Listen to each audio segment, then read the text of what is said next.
A special meeting of the Board of Trustees of LaPorte Independent School District has been called to order on June 16th. We do have a quorum. We're missing Trustee Hanks, who I believe is logging on listening, and Trustee Crutcher should be here shortly. Will you please stand and join me for the pledge and our invocation?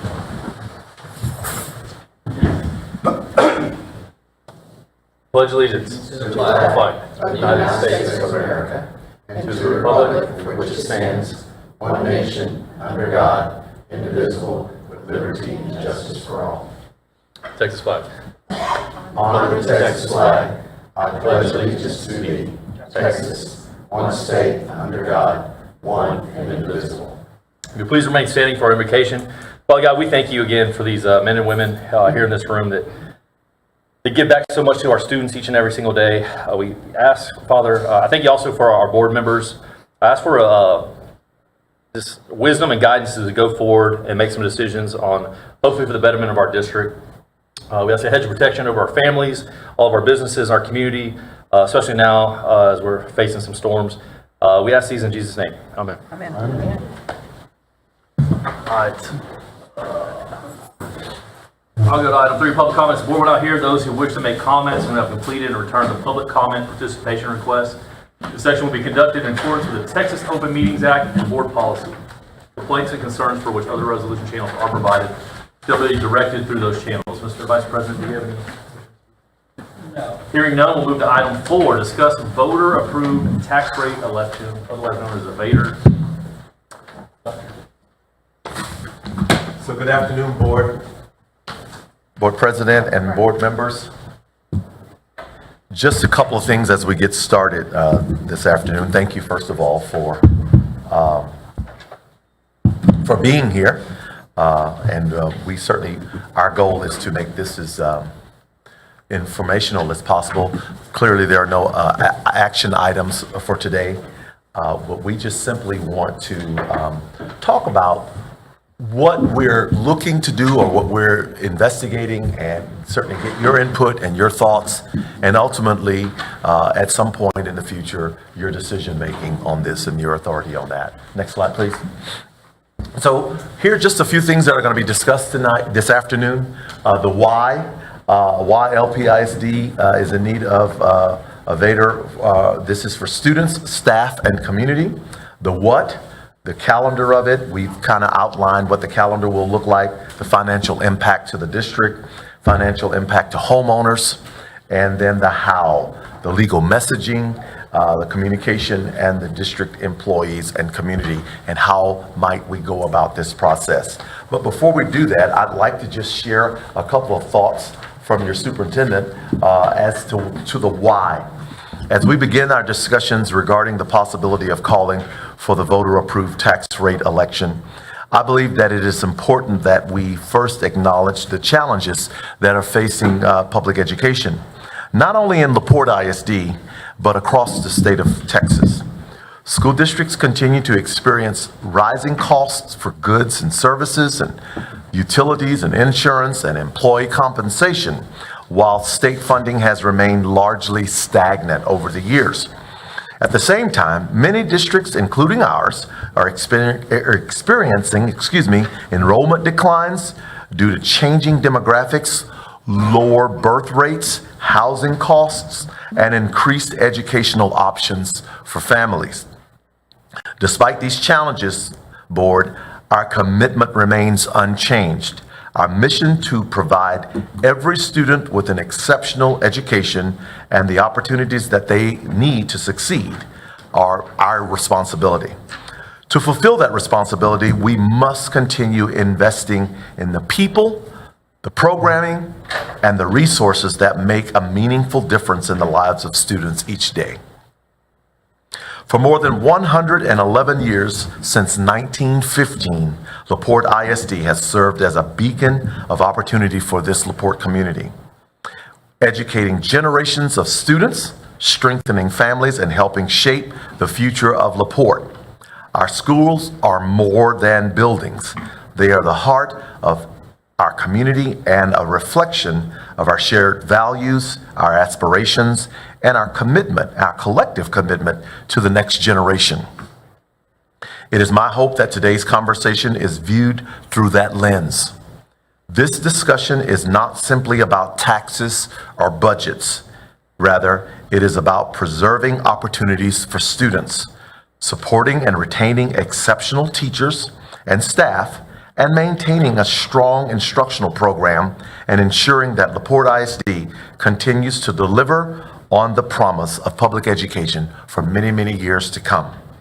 I'm confident that the work we are doing, our staff and the board collectively, and the community for that matter, that what we are doing will help ensure that LaPorte ISD remains strong for the next century, outliving all of us and continuing to serve as a source of pride and a district of choice for generations to come. As board members and the superintendent of schools and the district administration, we have a fiscal responsibility and a moral responsibility to thoughtfully consider every available option that will help us sustain excellence for current students and future generations. Today's discussion is part of that important work, and I look forward to a thoughtful, productive, and transparent conversation. And again, I humbly thank you for being here today. I know that everyone is very busy. I know that you had to leave work and had to leave your busy schedules to come, but I do believe that this work may yield positive results for us in the future. And at this time, it is my privilege to introduce our Chief Financial Officer, Stacy McDowell.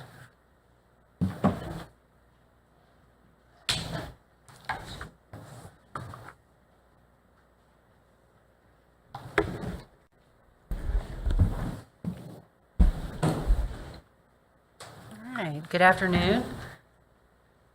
As Dr. Jackson discussed in his opening statements, is what we define as success for LaPorte ISD. So we define success as investing in our students, protecting our programs, valuing and retaining our staff, and our financial stability and legacy that we can offer to our community and to our district.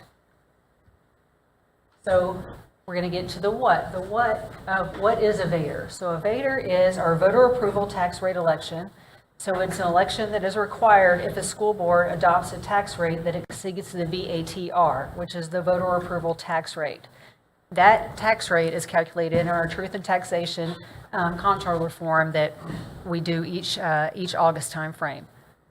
So what is the VATR? So the VATR is what our maintenance and operations rate is, our M&O rate, plus our interest and seeking rate, which is our INS rate. What is our M&O rate? It just kind of builds upon each other. The M&O rate is our maximum compressed rate plus the 5 cents that the board approved an increase, and it does not need a voter's approval to have those 5 cents. So what the board would be doing would be adding the additional 12 cents that we're discussing in the VADER today to that M&O rate. And then, of course, we know that INS rate is our rate that is issued to generate tax revenue to pay our bond principal and interest and cannot be used to pay salaries or to maintain the district. It's only to pay our bond payments and loans. So the calendar that would be laid out for the next 5 months would be in July. By July 13th, the board would make any kind of indication if you were choosing to call a VADER. That is the date that the district would need to know. July 22nd is when we would need to publish our public notice for the proposed tax rate, which would be the rate plus the 12 cents. And July 24th is when we receive our property appraisal valuations. Going into August 5th is when TA releases our MCR, maximum compressed rate. And then August 11th would be the board meeting where the district would call for a VATR by adopting the tax rate that includes that 12 cents. It automatically, once you adopt that tax rate, it automatically creates the call for the election. In September, we would have September 8th is our board meeting. And then in October 13th would be our next board meeting. October 19th through 30th is early voting. And during the months of September and October is when communication would be happening with our staff and our community members. And Dr. Martinez is going to go into further detail in a future slide to discuss that. November 3rd is the election date, and November 10th is our board meeting, and if the Vader passes, there's nothing else that y'all need to do. If it does not pass, if it fails, then at that time, you would be asked to adopt the tax rate that did not include that 12 cents.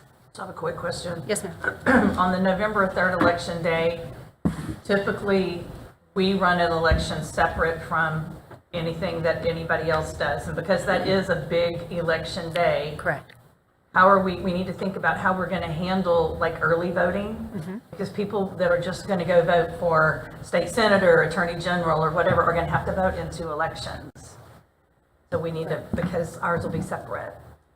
Right, and so we are researching, and that's a great question. We're researching what our possibilities and our options are, and I think that might be something that we're going to discuss later in this presentation. Okay. Yes, ma'am. Thank you. Any other questions on the calendar before we move forward? So this is what the tax rate looks like. Again, we always give you your historical tax rates. And you have 2 different columns here. You have one that if the board chooses not to do a Vader, or however, if the Vader does not pass, the tax rate would be, as you see, the M&O tax rate decreases greatly from 0.8022 to 0.6754. The INS rate is going to go up 1 penny, as we've discussed also that we're trying to get back to our 20.2819 INS rate. And so the total tax rate would be 0.9473, which is right at a 12-cent difference of what it was for this current year.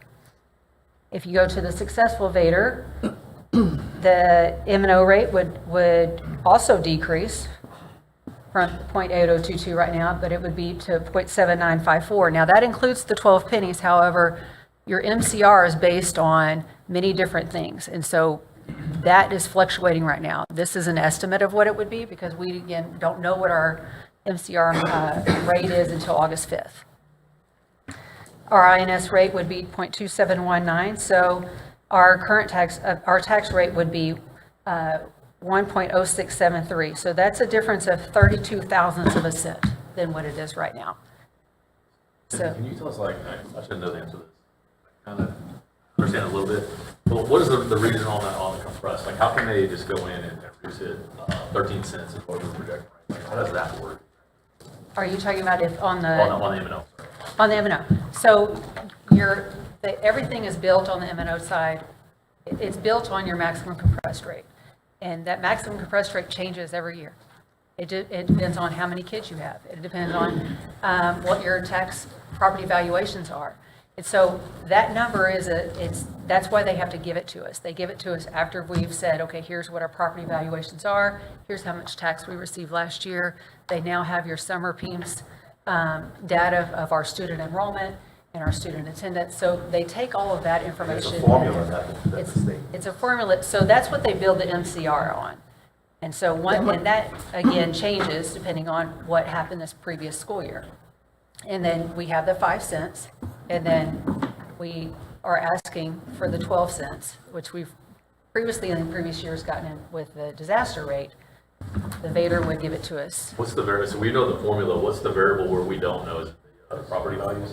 It's property valuations, yes, because we get, again, if we go back here, We get them on August 5th. we get the property valuations on July 24th. Then we have to turn around and give that to TEA. And then TEA does their calculations for everybody, taking in all their summer PEMS data, their property valuations, and they then go through and calculate what the what the MCR is on August 5th. So are you asking? No, that makes sense. The other question, Okay. I mean, you kind of answered it too. Like, Okay. at the conference last week, there were several districts that we met with that had substantially less M&O than we do. I was kind of curious why it was so different. I guess you Yes. kind of answered that. Yes, it really, ours is what it is because of our industry. Our property valuation is so high. So if you were dealing with, if you were having a conversation with a district that doesn't have industry, it's all home, it's all rooftops, theirs is going to be totally different than ours. Okay? So things to point out on this screen here is out of the six out of the past 7 years, we used a disaster rate. The only one that we did not was in 23-24. We did not have a disaster rate on that year. So, and yeah, just that it's going to be, again, these are estimates, but this is what we have right now of what the tax rate would be. So when we passed the bond, it was, When we passed the Our bond, that was total. in 22, 23, and so the total tax rate was $1.2565. So we're 20 cents, 25 I cents think less than it was it then. bears for us to mention that even with the Vader, we're still way below what we promised the public we would be. Yes. Yes, their total tax rate would still be 21 cents less than what, since we've passed the bond. Moving forward, so let's talk about the financial impact to the district. Again, you have two columns here. You have one that with no Vader and one with the Vader being the extra 12 cents. So as you go through, the biggest difference you're going to see is in your local revenue. That's your tax revenue. So without the Vader, it's coming in at right at $115 million. With the Vader, it's 132, almost 133 million. So that's a difference of $17.59 million. As you go through, everything else stays the same, except then you have recapture. Because if your property, your tax revenue increases, for us, our recapture also increases. So our recapture would go from 36.9 to 46.4, which is a $9.5 million difference. So that's an increase of $9.5 million that would go back to the state. However, if you go down here, the impact to the fund balance. So without the Vader, we're going to ask you to adopt next Tuesday at the board meeting, a $12.3 million deficit. With the Vader, it goes to 3.8. So that's an $8.4 million that stays in our district and stays with us from this point forward if the Vader passes. So our estimated fund balance, ending fund balance for the no Vader would be 39.3, which that still is above the 90 days. However, next year it will not be. It will continue to decrease down, and we will not meet that criteria for the first, schools first. And if the Vader does pass, our estimated fund balance would be at 47.7, which is way above the 90 days. Any questions on this? So, Can you, just for the benefit of the public who may be watching, explain why the 90-day balance in the general fund is so important? yes. It's, for us, we are a July 1st fiscal year start, and so we don't receive our tax dollars until December. So we start July through these 6 months until we start getting funds back. So that means we have to rely on our savings, our fund balance, to pay our employees, to pay our electricity, our utilities, our insurance. All of the bills that go along with running the school district is coming out of our coffers. It's coming out of our fund balance to pay all of that until our tax revenue comes in, because we get very little state aid, very, very little state aid compared to other districts.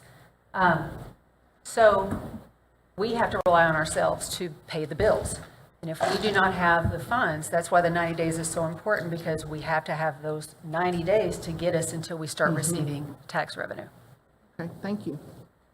The number, the no Vader number include the recent, It does. the raises? Yes, sir. This is what is going to be provided to you on, and so these are our final numbers. Of course, they're estimates. And we were right at 12.3 because that raise was about $1.2 million. But however, when we met for our workshop at the end of May, we did not have our Chapter 313 revenue amounts yet.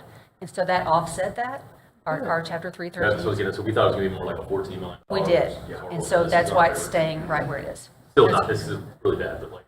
It's right. We thought it might be 14, so that's good. Yes, sir, that's correct. And at each of your place settings there is a copy of the proposed budget for you to take home and review, and we would be happy to answer any questions as you look through that. So now we're going to discuss the financial impact to a homeowner. We gave, in this presentation, 3 different scenarios. So you have a property evaluation of $250,000, $350,000, and $450,000. So I'm going to take the $250 and kind of walk it through, and then the same across. So 2025, this is the tax year. We're in fiscal year 26, but tax year 2025. So as you can see, our current tax rate right now is 1.0641. I'm not sure if this has a pointer, but okay, so our property valuation is $250,000. The Porte ISD gives an optional tax exemption to all of our homeowners of 20%. Now, that's an optional exemption that it can be between 1% to 20%. And LaPorte has chosen and has done this for many years to give the highest amount of an optional tax exemption to our homeowners. So for this one, 20% of $250,000 is $50,000.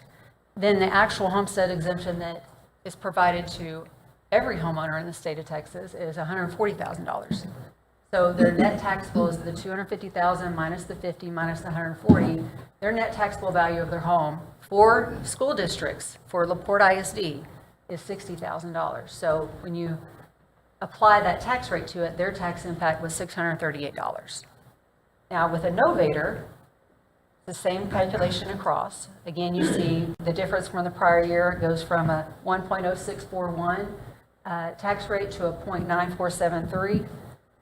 So their total tax impact would be $568.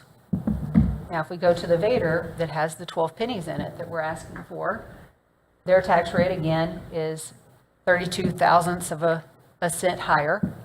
Again, their taxable value is, net taxable value is 60,000. So their tax impact is $640. So that's a $2 annual increase to them. $2. And if you go to the $350,000 home, you apply the same exemptions, the optional one that we provided them. Again, as the rate of the higher your tax valuation is, the more exemption, because it's 20% of whatever that taxable value is. So for a homeowner that has a $350,000 house, it would be a $4 annually increase. Again, this is estimate, but this is a conservative estimate, meaning it's not going to be more than that. $450,000, it's $7 a year. Any questions on this page? I know there have been talks in the Texas legislature in the past about school districts not giving that optional tax exemption or limiting it because they view that as you must be wealthy if you're able to do that for all your constituents.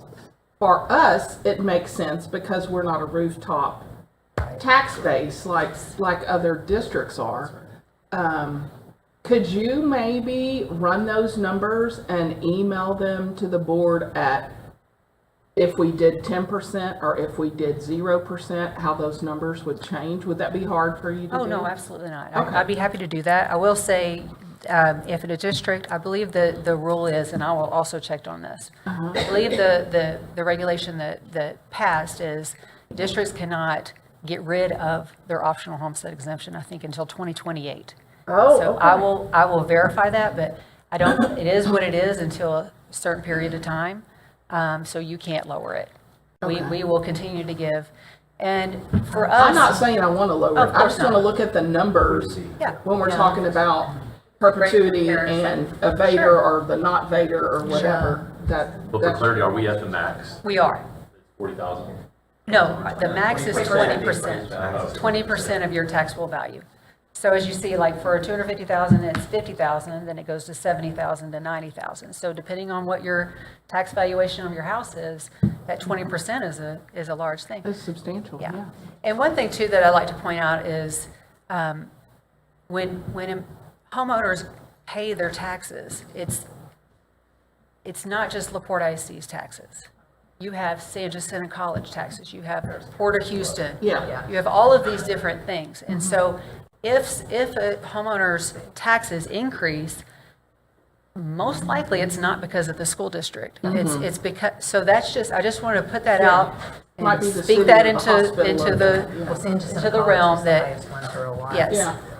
So, and the school district is the one that's giving them that exemption. If you ever go in to look at your tax rate, your tax bill, and look at the exemptions that are provided, the school district gives you the largest exemption. Part of it is because of the homestead exemption, but then also because we are giving an additional 20% on top of that to help our homeowners. Yeah. Yes, but another good point to make too is because we are not a rooftop community, that 12 cents is it's going to our industry. Gonna That's impact where our- we're getting our tax funds from. Yeah. That's who it's going to impact the most. And they don't have a vote. Okay. It makes me sad though, because really, it's like a no-brainer, obviously, to do this, because you have to do it just basically to keep where we're at now. Yeah. Right? Right. Yeah. And so is it safe to say too, that the press rate can continue to go down on this next year or the year after that? It's, what they are giving us right now in our templates to estimate what our budget should be built on is based on current law. And so, and again, it's not, unless they change the law, which are new, in January, the 90th legislative session is going to happen, so And that's on the agenda, I think. I can't speak to that. Yeah, I believe that that's going to be one of those Okay, proposals that's doing away with state income. Property taxes. correct. Yes, and using sales tax instead. I can't speak to that, Just but, FYI. Yeah, that ought to be. okay. One other thing that I wanted to point out at your table is there is a map. There's a page that's just a map. And I just wanted to bring that to your attention. Every district that is highlighted yellow has successfully passed a Vader. We are in the red, and then also Channelview is in the red. That is the other one. And we believe that they're preparing also they're having these same discussions. Because as you see, we are in a sea of yellow on the map. If you don't have any other questions to me, I'm going to pass it on to Dr. Martinez, and he's going to move forward. Stacy. Good afternoon, Board. So we just wanted to talk about, if we call the Vader on August 11th, what are the implications then for the district? And so very similar to a bond, right? There's no political advertising with public funds. We need to be sure that we only provide factual information. We're very, we can't say that we're in favor of it or we support of it as district employees, that we're just providing those facts. No electioneering of any kind. That would be posting or distributing political signs or additional literature. And then we need to make sure that all of our district and campus leaders understand that there aren't any incentives given to staff if they were to, go vote, jeans passes, I know we kind of laugh, but we have to be careful because those are things that happen. And we just want to make sure that all of our leaders really understand the legal, compliance, what we have to follow if a Vader were to be called. So these are certainly, this would be driving our actions just to making sure that we're in compliance and all of that, everyone is aware. We have a challenge. We have to simplify ballot information. So starting with the 86th legislative session, there were some changes to what is actually put onto the ballot, the language, this is a tax increase.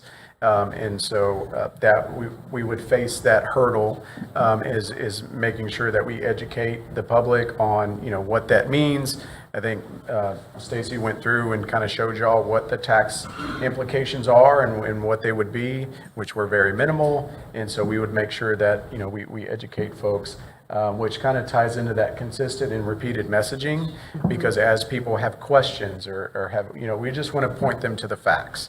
And, well, y'all said this wasn't this. Well, this is, here it is, right? Here's the facts. Here's what it says about what it would do to your taxes, if your valuation was at this amount. The social messaging, the media from, again, we just want to emphasize that the facts only. The social media ambassadors, that would kind of tie into the address misinformation quickly, that we would, just make sure that individuals have those facts. They know where to point people to find the facts. If you see something on one of those social media groups that isn't necessarily the facts, well, then let's get them that information. And so identifying some key ambassadors that could assist with some of that messaging would be important. There's an opportunity to create a pack, which has been utilized in the past to assist with getting that message out so that people understand. And then, the pack, they can be a little bit more in favor of something than a district employee can, right? And so that they can speak to as opposed to the district. And so still continue with educating our community through town hall meetings. We talked about a little bit of the addressing misinformation quickly, and then making sure we get out to our campuses and our departments and fully explain to our employees what the VADR is, what are the, and just answering the questions that they may have, as many of our employees live in district. So we want to make sure we get that information out. Along with that, there's a district website. It's been created. It's already, if the decision were to call a VADR on the 11th, then we'd be able to post the link, or activate the link live. And so here's an example of what's there, and I appreciate the communications department with Oh, it is? getting that for us. Thank you. Pull it up real quick, just so you can see. Thank you. There we go. So this is already, again, it's prepared, but it would go active if that were decided on the 11th. So it just has some factual information about what is a VADR, educating folks about that. I think more importantly, it has a frequently asked questions tab, both at the bottom and then at the top right. But there's very specific questions, some of your most common questions that you get from folks about what is a VADR. What happens if it's not successful? What happens if it is successful? So just various questions that we felt that we've seen across other districts and other areas that have been helpful. And so again, that would be, it's ready to go. It's there. I think the only thing we would do is there's a video that again is a little farther up, right, Devin? It's on the front page.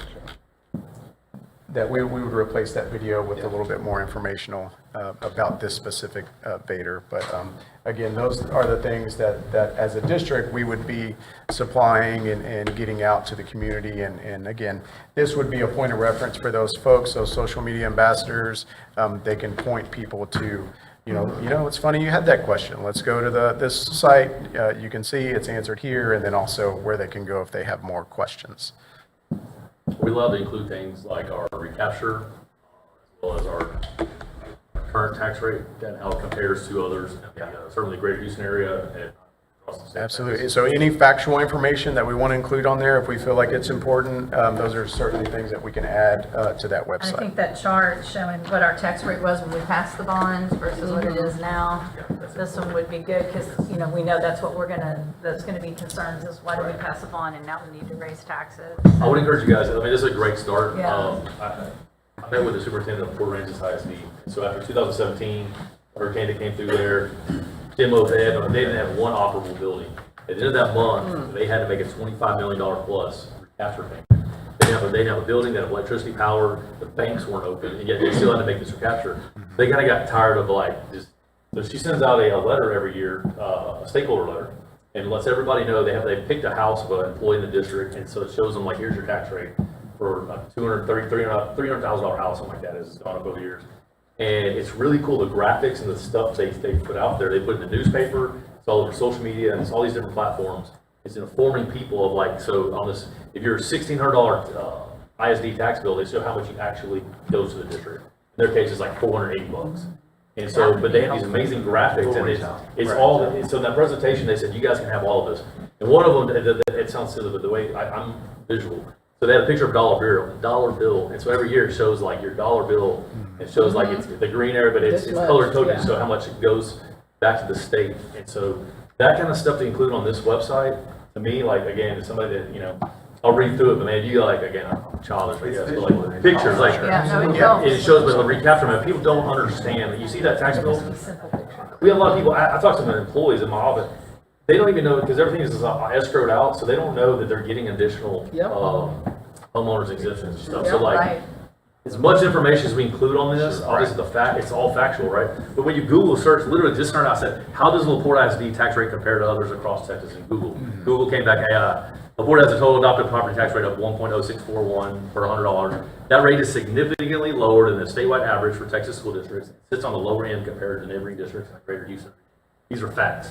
So like, Right. Yeah. pushing as much of that, I mean, the Vader is important.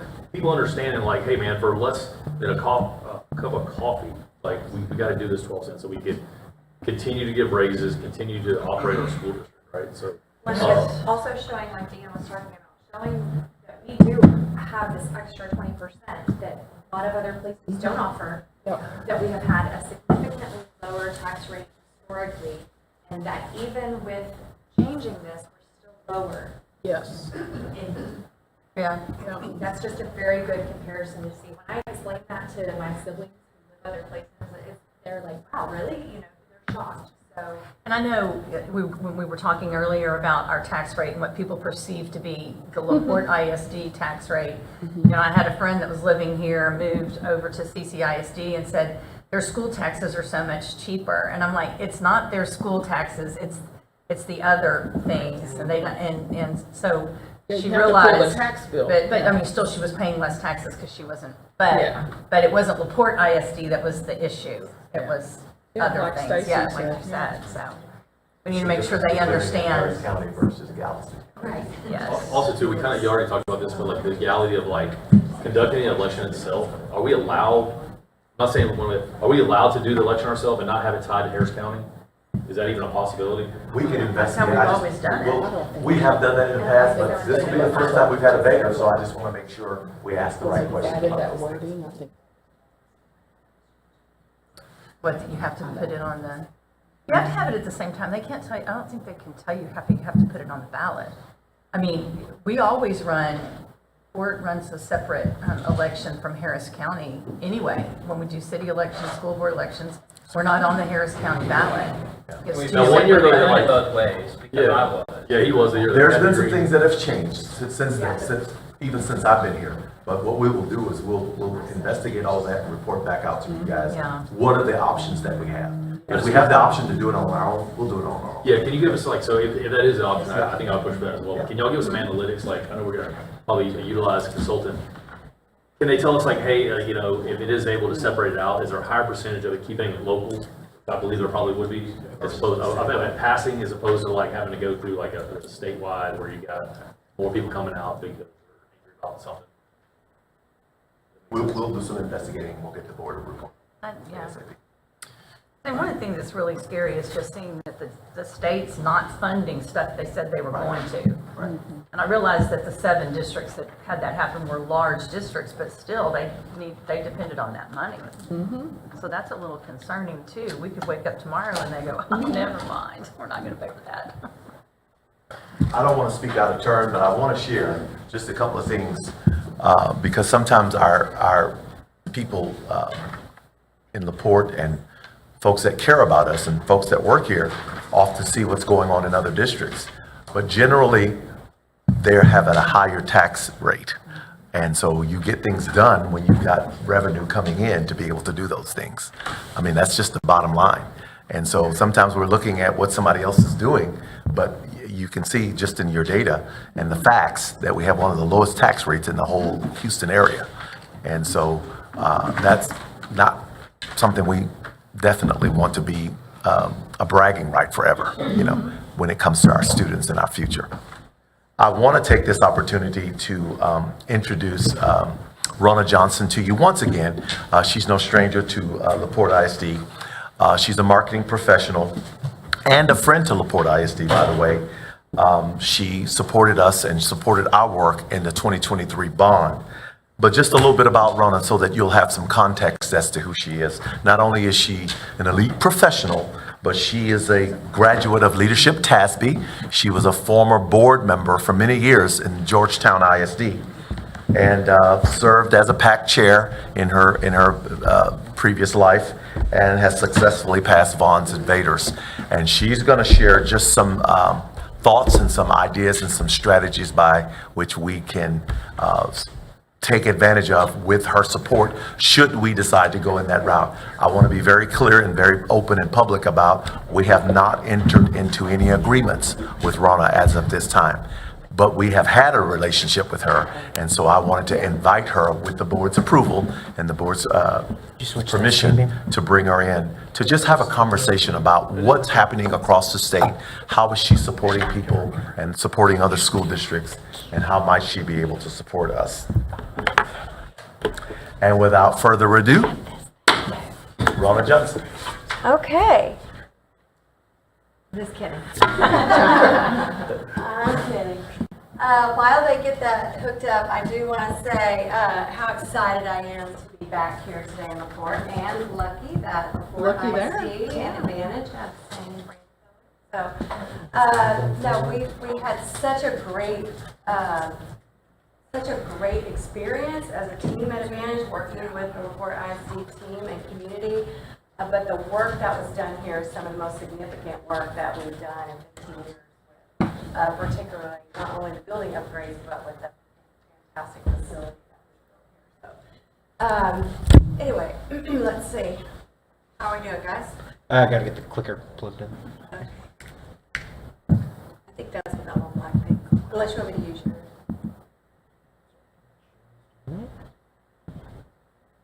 Try the clicker? Yeah. All right, there we go. Okay, thanks. All right, so this is the Advantage team. This isn't all of our team, but this is our leadership. So I am the Chief Executive Officer and founder of Advantage. We're actually celebrating our 15-year birthday this year. And as Dr. Jackson so graciously introduced me, I actually started out as a parent in this. I got asked to serve on a strategic planning committee and then a bond committee, which I had no idea what that was. My oldest child was in second grade. Turned 30 a couple of weeks ago. I participated in that process, went on to chair 2 PACs, 3 PACs actually, 2 bonds, and VATRE as a community member, got on the board. It was 2012. So for any of you who've been around the school business for a while, 2011 was just like this. Our district had just ripped 130 staff members.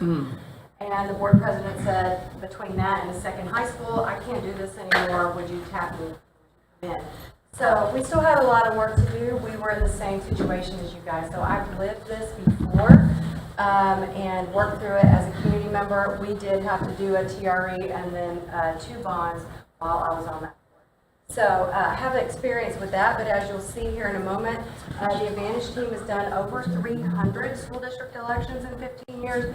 That's all we do. We do marketing and public relations for school districts, so student recruitment, teacher recruitment, all the things, polling, we'll talk about some of that stuff. But the backbone of our work, and here in LaPorte for sure, has been in the election space. So there should be a yellow map of Texas. You might be able to see it. It's on the screen. But these are the school districts across the state. So we have covered the state of Texas, and we know Texas families and Texas voters. These green flags represent districts up to 5,000 students. The orange flags up to 30,000, and the blue flags are those urban districts with over 30,000 students. And we've done a few higher ed projects as well, but most of our work in the state of Texas is PK-12 public education. We have successfully added to date, as of May, over $26 billion. We just worked in Dallas ISD, so that $6.2 billion kind of jumped us up a little bit, which was a really great process to work on. And over that time, we tend to, every single cycle in Texas, we work May and November, we represent somewhere around 10% of the dollars and the props. So we're not an architecture firm like a Huckabee or a big company that just automatically works these. We are a specialty, and we work on the marketing and communication side, and it just kind of shows that we hold our own in this space. We do have an authentic 94% passing rate. So since we've been tracking this for 15 years, and we started tracking every prop in 2019, now that bonds have been restructured, because we know that every single prop that a district puts on a ballot is a critical need. And so we do track those, and ours is the actual 94% passing rate, and that is for bonds and ironically for TREs. We've done way more bonds than TREs, but same passing rate. And I say we've worn all the hats because almost everyone you saw on that screen is 1 degree of separation from public ed, no matter what their role is in our company. We're a remote work company. So our team is spread out all over the state of Texas. And I hire the best people, I don't care where they live. And so we have a big contingent here in the Harris County area, but we have folks all over the place. And like I said, our only focus is PK-12. So how do we do this? So we know that on a weekly basis, your district staff and sometimes you guys as board members are really focused on a lot of different things. And then an election pops right in the middle of that, and it almost becomes, for a lot of your leadership, a full-time job in and of itself. And so what we do is we bring in a team that has all of this expertise. And so since we've worked here 3 years ago, our team has expanded into more, I would say, we run campaigns for our school district clients like you would see a Senate race, like a Rico or a Gina Hinojosa. We don't have that much money usually in school districts, but we have the same breadth and depth, and so you're going to see that. So when Advantage comes in, you're not just getting one person, you're getting at least 10 people working on your communications plan and your campaign, your messaging, all of your things every single day. So this is one of the differentiators between us. And one of the other things we'll talk about in a moment is we are the only firm in this space that does our own data in-house. Everyone else subcontracts that to a handful of people around the state. But a few years ago, honestly, the accuracy and the accountability wasn't there. And so we brought it back in-house. We do all of our own data for marketing and elections. So one of the things that's important to know before you launch off in this process, and I was really excited to see the slide in the last presentation about the communications and what the focus areas are. There is a direct scientific, quantifiable correlation between a voter's high level of seen, read, or heard and a high level of support. And sometimes, if you're super lucky, that happens on day one, but honestly, it doesn't. It takes hundreds, if not thousands of impressions to bust through a voter, and especially for things as complex as MNO, IMS, funding, all of these things, as you guys know, are very, very complex.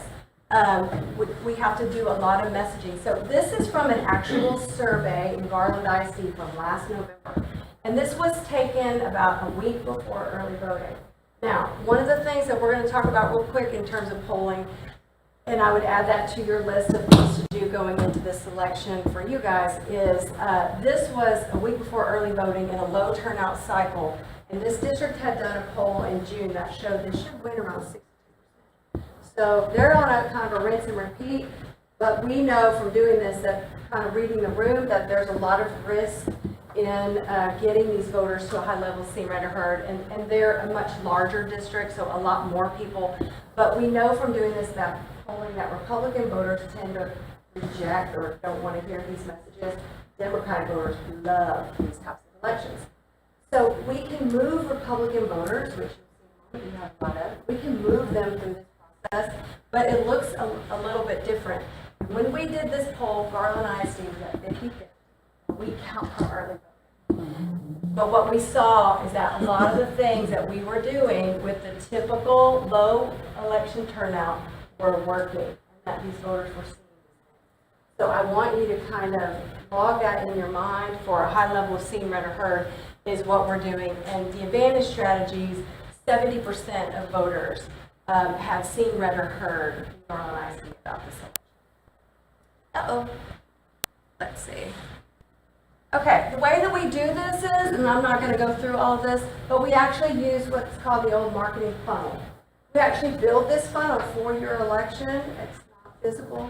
I'd like to build it and walk through it myself, but it is a process of pouring in two things. Data, that's voting analysis, voter list, rosters, voting history, breaking those into targets, and creative content, and moving those voters to this place where at the end they go out, take action, and vote. And it takes, like I said, hundreds of impressions in here to move voters through this process. So let's look at some recent elections. These are TRE specifically. Garland ISD projected turnout last November. Low turnout cycle was around 14%. actually should have run around 6%. There were some other things going on in Dallas County that drove up the turnout. Actual outcome, 18%. So the work that we did with their community, really pushing the turnout of Democratic voters, really moved the needle on that. And once again, you can see that their outcome was supposed to be, with that last poll, somewhere around the high 40s. And we ended up getting close to about 61% of their yes voters out to vote. This is Denton ISD. Now, Denton ISD did not do a poll in their last election in November. We didn't know exactly where we were headed, what voters were thinking about, what they were doing. They're much more, they're pretty equally split between Republican and Democratic voters there. But we had no idea what was going to happen. So about 2 or 3 weeks before early voting, I contacted their superintendent, said, I really feel I'm not feeling this going the right direction, let's do a poll. Came back and showed that they were going to probably somewhere around 36% support.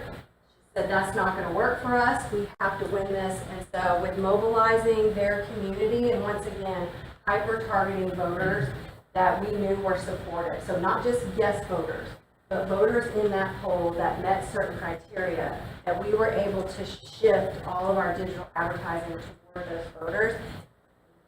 Just hammer them with voting messages and very specific voting messages.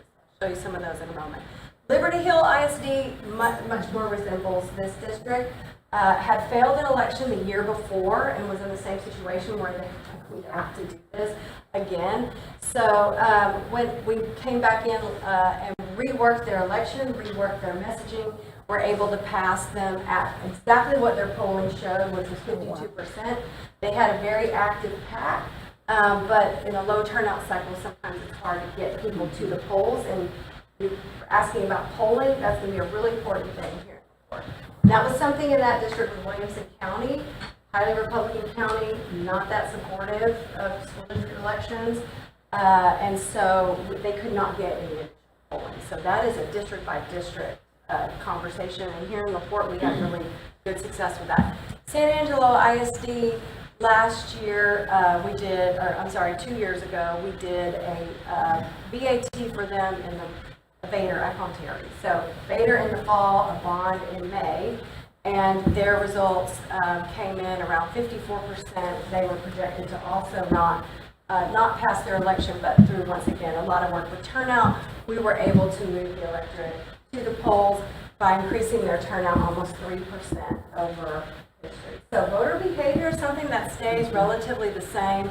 Montgomery ISD was the only Republican district in that year, 2024, in the presidential that passed in the entire Harris County area. The only other Vader that passed was Alief, and they are obviously a very more of a Democratic district. And so there is, you'll see when we get into this, I'm using the partisanship because there is a very drastic difference in the way the voters get information. So the way that they take in information, it really changes their perception about these school bonds and VATRE elections. Okay, Arlington ISD was a bond. We just worked this. We came in about 6 weeks before Election Day. And what I wanted to show you is they were actually projected to fail all 3 of their props. We didn't have much time. We came in after spring break. We only had about a month. We were able, with once again, pivoting away from areas of town from the regular voter to people who never vote in the election, getting them in. So we didn't get the stadium over the top. Had a 14-point move there, though, and they're taking this back out, this prop this November, because they realized that if they would have had a little bit more time with our team, they would have gotten that stadium over the top. But you can see this was a big pivot, how we did that. Okay, so we always start with data at Advantage in doing this. We highly recommend a poll and going into this process so we can get an idea. It's not really the messaging, it's the turnout we're looking at. So what do your voters currently perceive? What do they think about school in general? What do they think about? Do they understand these complex things, or are we going to have to teach those things to them? We can, through a series of questions, get a lot of good data from them, and then certainly learn what types of messages are really impactful for them.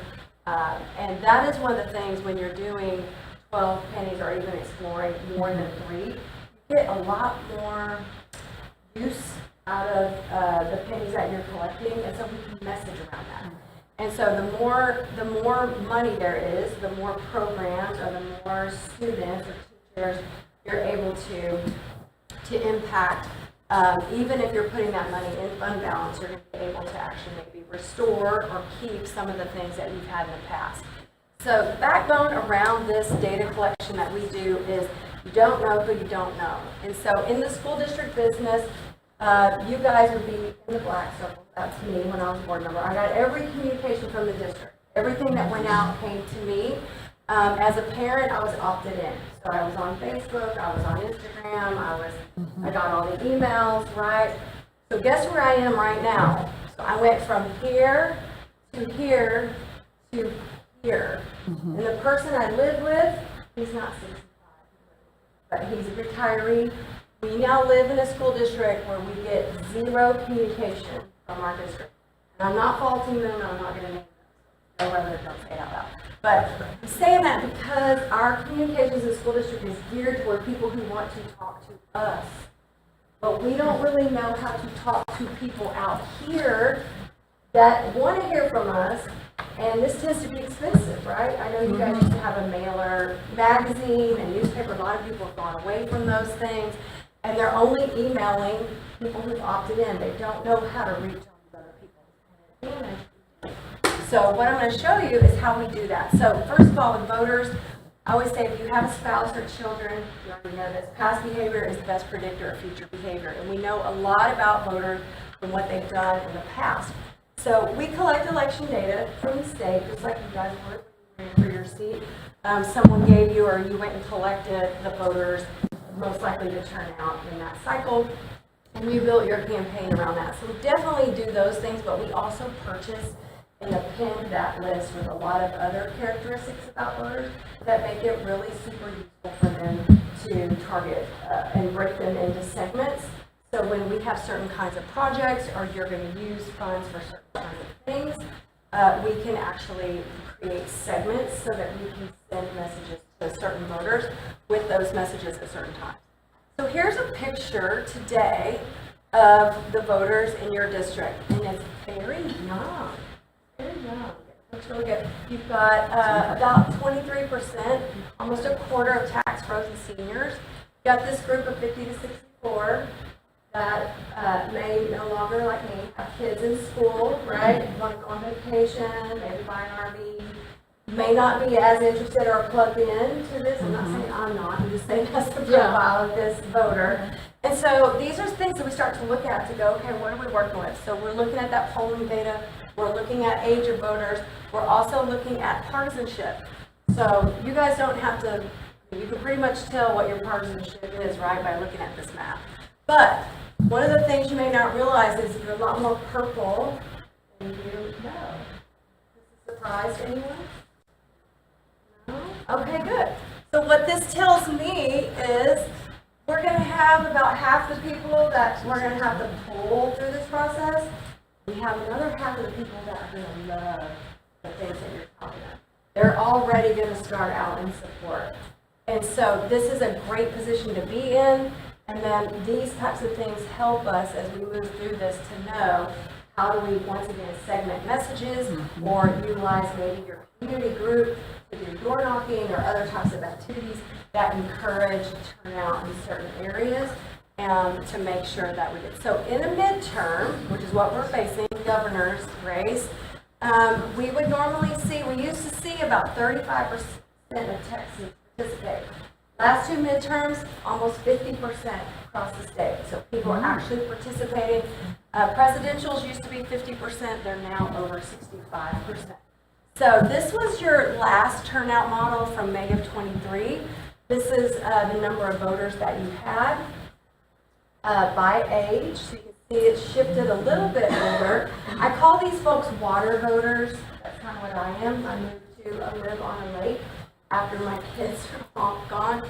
And you've got, as you know, a lot of water voters, people who have raised their kids somewhere else or they moved closer to the water to retire.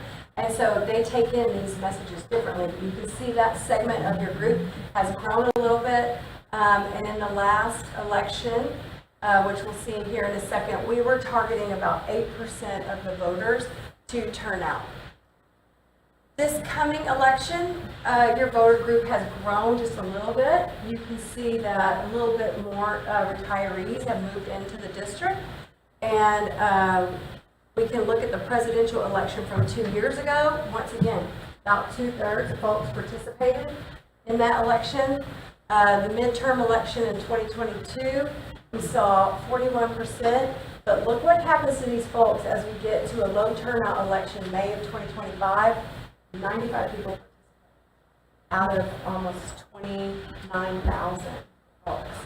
So this is where these younger voters that are tracking, their kids are in your schools, this is where you're talking about polling, becomes really critical to, once again, pivot and push the turnout in the way that we need it to happen, so that we can make sure that, one, all the voters are getting the type of messaging and enough voter education to get to that high level of seen, read, or heard, but also when it's time for them to take action, that they know it's time and they take that action and they vote.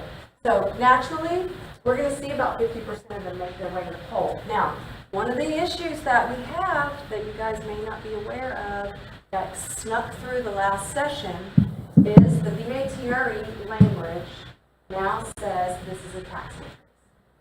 That popped up the middle of last year, in the middle of the election cycle. It was not communicated at the end of session in May. It was buried in a bill and it surfaced like in September. And it had to go on all the ballots. That one phrase drops your support in a minimum of 9%. In Denton ISD, it dropped to 12%, just the addition of that. So that's one of the things that we have to be aware of as we're going into this, is the VATRE language on the ballot is very gobbledygook. It makes no sense to a voter, and at the bottom, it says this is a tax increase.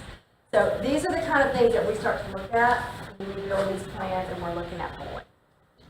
All right, let's speed it up a little bit. So we take all that data we've collected, all of the voter data, the data that we buy, the voting history, we blend it all up in what we affectionately call the data cocktail, and we actually have, this is an actual dashboard. I'm happy to show it, I'll have to flip over. But this is a sample of a snapshot, and if you saw it, it would probably be about 20 feet long. It has breakouts by staff, by campus, by age group. It's got all kinds of great stuff in here, and this is where we start to deliver a plan and the baseline for all of our voter analysis. Once the election starts, this is a separate dashboard. This was from El Campo ISD.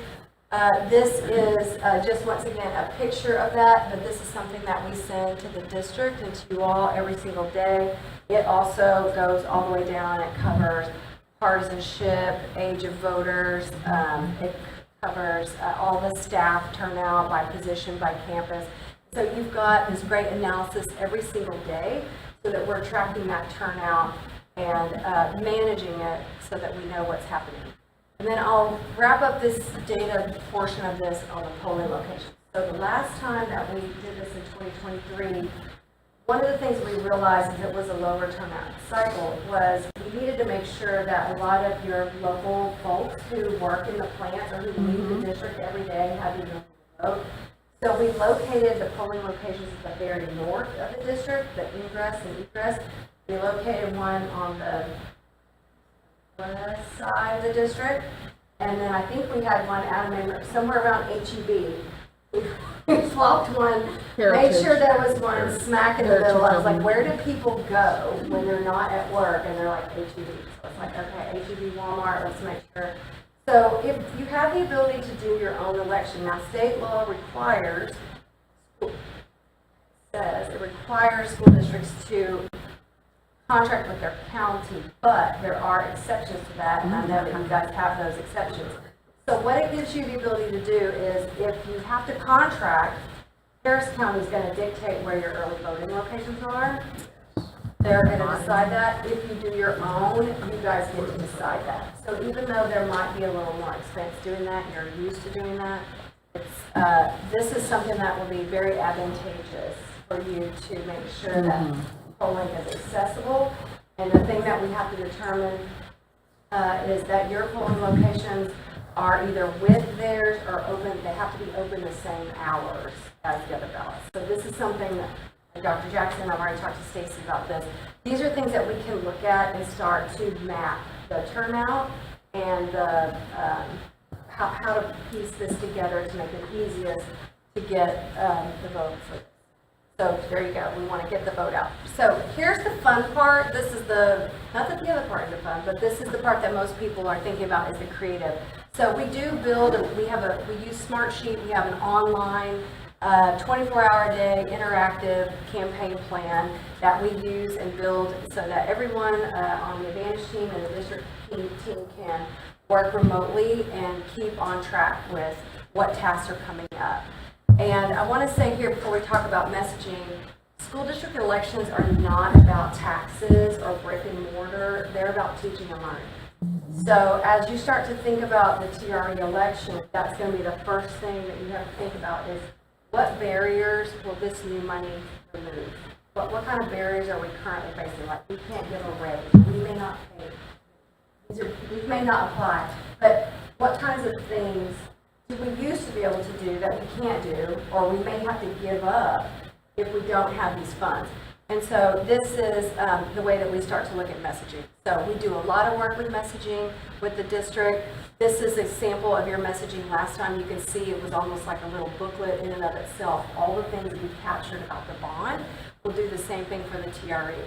These are some examples of the campus messaging. So every principal got a booklet that showed what date they needed to do certain types of messaging and instructions on how to do that. So they knew as a campus leader what they could delegate. I see Adam shaking his head. What they needed to delegate to people on their staff, like who did the marquee or who took care of call-outs and those type of things. All of that is in this document for them. This is some of the graphics that we did. So if you remember the outdoor signs, some of the push cards, some of the stickers that went on kids, all of these things are examples of that. This is a mailer that went out to 65 and older voters. So these are just examples of reminder from last time. That was your handout and your district mailer that you opened up and like a poster. My favorite.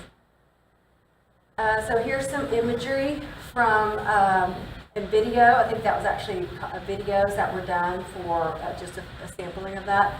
So I want to show you how this carries through into TRE work. So this was a TRE in Fort Bend that failed in 2022. We went back and did a $1.2 billion bond for them in May of 23, and then put the TRE back on the ballot in November of 23 and passed it at 58%. So just an example of work that was done here in the Harris County area. Round Rock in November of 2023, we actually won a national award for this work, but what I want to show you is none of the work that we do is exactly the same. There's no cookie cutter work here. So visually you can see a sampling of all of their mail, outdoor sign, social media posts. This is San Angelo ISD, gateway to West Texas, and kind of the visuals for their work. Won a Christum Platinum Award for that. Montgomery ISD had a really interesting brand. They have some of the brand elements that you guys have. Different colors, lots of focus on how that money is being spent. So in TREs, we did a whole campaign here that our business is people. We're in the people business. We have adults working with children, and so their whole campaign was Polaroids showing teacher, coach, nurse, custodian. These are all the people that this money goes to that work with your kids every day. This district is 91% Republican. They were supposed to pass their election at 51%. They passed at 50.8%. Their PAC was old-timey. Let's put it that way. They were old-timey. But I say that to say that this, using the faces there of the people that impacted the children and the teaching and learning, made a huge difference in those voters in supporting that. So I'll pick up the pace. So since we worked with you last time, I saw a website on there. We actually have a web designer on our team that comes into your district website, fingers in, not a third-party site that actually does development that way, sets up all your mass notifications and put pixels on your website. So as people are coming from QR codes or other things, they're going to be retargeted digitally. We also set up all your mass notifications, your emails, and then we help set up external texting, which I'll talk about in a moment. One of the new things that will not new for us, but we didn't do it here last time, was digital advertising. So we're able to do that factual education once again, making sure that we're targeting these people in this white space so that they get this information. And so it's the difference between boosting and then taking the actual list of registered voters, uploading that list, segmenting it by 65 and older, parents, people that live on this side of town, Democrats, Republicans, like it can be segmented all different kinds of ways. This blue area shows how much better ads perform when we do that. So we provided last time, and will again, a very comprehensive social media plan to the district. This is just a smattering of posts in a TRE election, or this is actually a bond, but this is the same kind of thing that we would do for a TRE. And this is what the ad performance looks like when we're putting money behind meta ads versus organic. So this little blue area would be, and you can tell, which is really funny, that how much the media consumption goes up the closer you get to college football, the end of football season. How much people are on their apps and devices watching football compared to August to this is November, October, November. So you can actually see the ads just climbing as football season goes through. We know that people always ask us, well, how do we know that people see these? Because 90% of people are on connected TV and 50% of baby boomers, and this number is actually old, we need to update this, but this is how we're going to reach all those people in that white area. So we'll come in with our team, we do a lot of video, we did that last time around those topics, and once we determined how this money will actually be used annually, we'll develop some messaging around that, start to develop the graphics for the ads. So I just want to show you some of those samples. This is Liberty Hill ISD. This was some of their ads for teacher salaries, safety and security. You can see their SRO officers there, student programs, and these are just reminders because they've got their website, they've got mail, they've got tons of info going out on the details of that. This is examples in Montgomery ISD for safety, security, and recruiting and retaining high-quality staff. This is also Montgomery ISD. Fort Bend ISD, these are some of their ads. Garland ISD, we had a full 12-week campaign that they funded, and so we were able to do all of these ads in that group. Denton ISD, you can see they're all a little bit different graphically, but talking about their budget deficit, increasing future salaries, addressing the teacher shortage, safety and security, student programs. So this is part of the messaging. Now, people always ask me, how do you know this works? So this picture is San Angelo. We can see in real time where people are consuming their ads. So these darker blue circles, these must be either lots of kids or older people who never leave their house.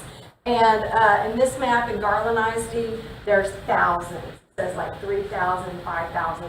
But we can see this in real time, and even in the summer, I could go back right now and look at this campaign and see where these people are on their picture.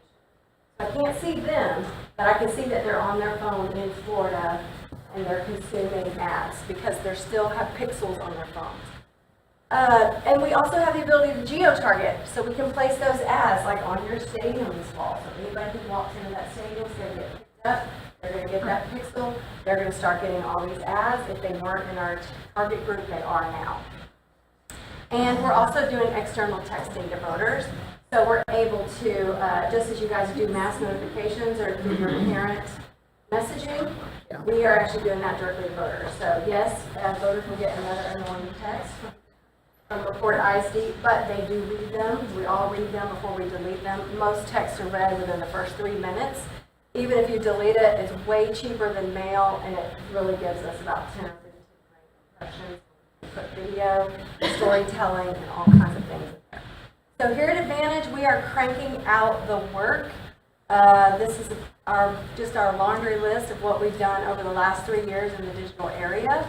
And we are recognized across nationally, not just with T-Spra. We just won an INSPRA Gold Award for a campaign in Texarkana that we're happy to go get next month. But we've been recognized. I got several board members. Yes, I know. I can tell. I got two No, it's board good. members that are going to step out. Yes, We're gonna lose our that's quorum it. just That's a all. second. I apologize for that sincerely. And I know, so we've had a close No, relationship I- with you guys in the past, and I'm sure, like, again, we're jumping ahead a little bit because, again, I think, I don't want to speak for the rest of the boards, but I think, safe to say collectively, we all know that we have to do something, right? Yes. So we need to vote, like, especially vote on the Vader. We're going to need all the help we can get, pushing this through the community. I know, we work with you guys, I got to be the PAC chair of the last 2 bonds, and 21. 23. 23, yeah. We work with you guys closely, so again, we're huge advocates of the work you're doing, so I don't want to minimize that. And I apologize, it's kind of crazy with the weather and stuff going on, it's getting back to work, so. Board, are there any questions you guys have for Ms. Johnson or for Dr. Jackson, pertaining to the Vader, or potential Vader? Dr. Jackson, what do you need from us today, other than, Nothing today was informational only, and we will have a meeting, of course, next week, and then we can have more conversations about that. But by August, we'll need to make sure we call it June 15th, July. July. Yeah, but the intention of that, you know, we'll get you that information after the day, okay? so the only question I had, so on the bond, I know this is different, so in the bond, we in both of the bonds, we have utilized the services of our marketing, our architects and marketing team. They can go out and speak, hey, push for the bond. You guys can't do that. So is that another part of the equation we need to look at in terms of like, how do we, if we were to have a PAC, who would be helping the PAC? Obviously, we have the facts, but like, how do these teams work? We'll bring a proposal to you, First President. We'll bring a proposal to you, okay? Okay? All right, guys, if there's no other discussion, I guess we will now adjourn.